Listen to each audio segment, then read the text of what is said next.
Hi, everybody. I'm Doug Miles, along with Gary Schuster. Welcome to Political Roundtable. And Gary, it's been a while since we've done this, but lots have happened in the last year or so, hasn't it? There have been a lot of things going on, Doug, and I think the first one we ought to talk about is Senator Harry Reid and the health care issues before the U.S. Congress. Have you ever seen, before we get to the specifics, I mean, you covered Washington for so long, Reagan administration, Carter administration, with the Washington up there, just covering politics up there. Have you ever seen a contentious time like we've been through the last few months? Well, you know, you sort of forget the ones that happened before. Right. I was, the other day, you know, we had this cold snap around the country. It turned out we were as cold in Florida as we were, I think, 7 or 8 years ago, and nobody remembered it. Right. I mean, so, yes, there have been times. There were times near the end of the Democrats being in control of the Senate where Howard Baker took over, and the Republicans back in the Reagan era, where there was a lot of contention. 94. Yes. With, Newt Gingrich, the contract with America. A lot of things that happened.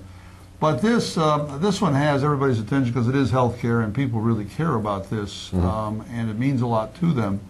And the fact that the Senate has a different version than the House, and the President wants this done. He would like to have this done by the end of the January, if not early February, because this is an election year. And being an election year, and the trouble that Harry Reid is in Nevada, along with some other of the 37 Senate seats that are up that belong to Democrats, they want to make sure that they get this thing passed this year.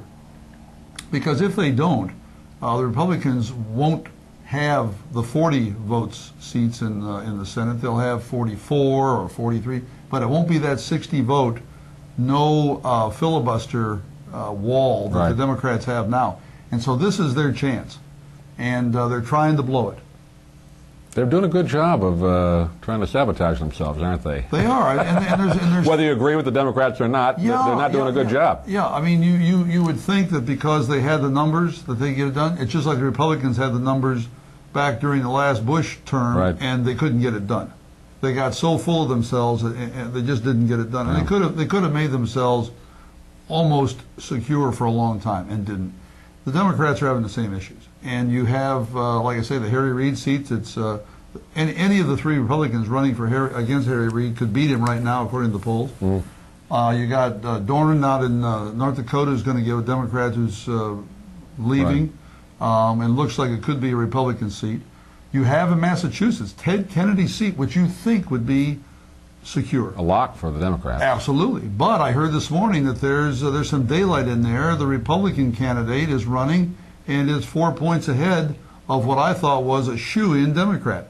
So there are things going on out there that just don't bode well for the Democrats if they don't get this health care issue passed this year, this month. Of course, Harry Reid with some comments earlier this week as we record this that similar to what Trent Lott went through a few years ago and getting hammered from the Republican side, but there seems to be a bit of a double standard. What's your thoughts on that? Well, I don't know. It's a little different. It's a little different. Lott wasn't as directly sort of racist as Reid was. You know, Reid commented for a book that was being written during the campaign why he wasn't smart enough to figure out that this thing would be published somehow, somewhere. Comes out eventually. Yeah, and his comments were going to be aired. I don't know why you wouldn't think about that and be careful of what you said. Lott said it at a going-away party for Strom Thurmond, the old segregationist from the South, and that's what got him in trouble. It's a little different, but it's there's race there, but it's a little different angle at it.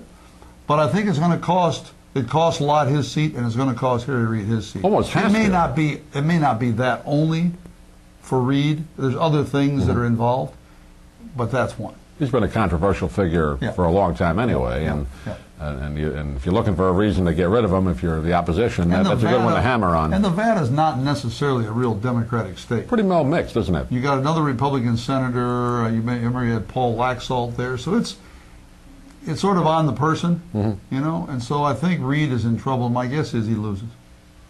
Getting back to the health care, we saw before the holidays, looked like Congress, particularly the House, was trying to really ram something through quickly. They had that late night vote. I think it went till 1 or 2 in the morning that time. Sure. Have you ever seen anything like that before, trying to get a bill through that quickly? And a lot of people say, well, it's done under the cover of secrecy, and nobody really read the bill to begin with. Well, nobody read the bill. First of all, it's like 1,300 pages. Right. So nobody, I say nobody, not many read the bill. The guy who typed it out read it.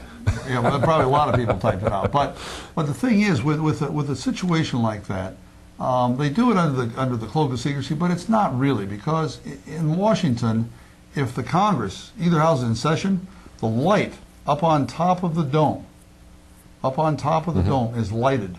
Is that right? And until that session is over, when the session's over, the light goes out. So you know from anywhere in that city if they're working. Something's going on. Yep.